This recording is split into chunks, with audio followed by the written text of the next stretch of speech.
انسان کو روحانیت کی ضرورت ہے.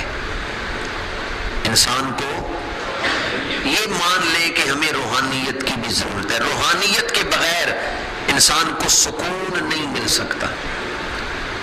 اب یہ روحانیت کیا ہے؟ روح ہر انسان میں ہے، چاہے کوئی مسلمان ہے چاہے کافر ہے.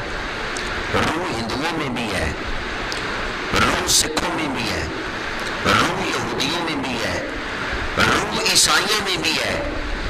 روح ہر انسان میں ہے، چونکہ وہ انسان ہے. انسان جسم اور روح دونوں سے مل کے بنے. روح تمام مذاہب کے لوگوں میں ہے، لیکن روحانیت صرف اسلام میں ہے. روح اور چیز ہے، روحانیت اور چیز ہے. روحانیت صرف اسلام میں ہے. روح تو ہر انسان میں ہے، ہر مذہب کے آدمی میں روح ہے، لیکن روحانیت صرف اسلام میں ہے. اور روحانیت کی آسان سی تشریح کر رہا ہوں. قرآن مجید، احادیث مبارکہ، شریعت مطہرہ پر عمل کرنے سے جو اثر نصیب ہوتا ہے اسی کا نام روحانیت ہے. اخلاص کے ساتھ، تمام تر شرعی آداب کے ساتھ دین پر عمل کرنے سے، دین اپنانے سے جو اثر روح کو ملتا ہے، جو چمک روح پہ طاری ہوتی ہے، اسی کا نام روحانیت ہے. روحانیت کوئی مشکل چیز نہیں، یا کوئی ایسی چیز نہیں جس کو سمجھایا نہ جا سکتا ہو. بڑی آسان سی چیز ہے. نماز پڑھیں تو ایک اثر ملتا ہے. بے شک آپ تجربہ کر لیں، نماز پڑھنے سے پہلے دل کی حالت اور ہوتی ہے، نماز پڑھنے کے بعد اور حالت ہوتی ہے. اندر ایک سکون محسوس ہوتا ہے. 2 سپارے اکٹھے ایک جگہ بیٹھ کے آپ پڑھیں تو قرآن پڑھنے سے پہلے حالت ہوگی، قرآن پڑھنے کے بعد حالت اور ہوگی. یہ وہ روحانیت ہے جو آپ کو نصیب ہوئی ہے. درود شریف پڑھنے بیٹھے، درود شریف پڑھنے سے پہلے حالت اور ہوگی، درود شریف پڑھنے کے بعد حالت اور ہو جائے گی. تو قرآن و حدیث پہ عمل کرنے سے، دین پر عمل کرنے سے انسان کو جو کچھ ملتا ہے اسی کا نام روحانیت. کیا دین پر عمل کرنے سے کچھ نہیں ملتا؟ آج کئی لوگ روحانیت کا انکار کر رہے ہیں. روحانیت بڑی آسان سی شے ہے کہ جو دین پہ عمل کرے گا اس کا دل چمک اٹھے گا. جو دین پہ عمل کرے گا اس کی روح کو روحانیت کی غذا ملے گی. دین پر عمل کرنے سے جو طاقت نصیب ہوتی ہے اسی کا نام روحانیت ہے. اور آج ہم جس ہستی کا ذکر کر رہے ہیں وہ دنیا روحانیت کے تاجدار ہیں.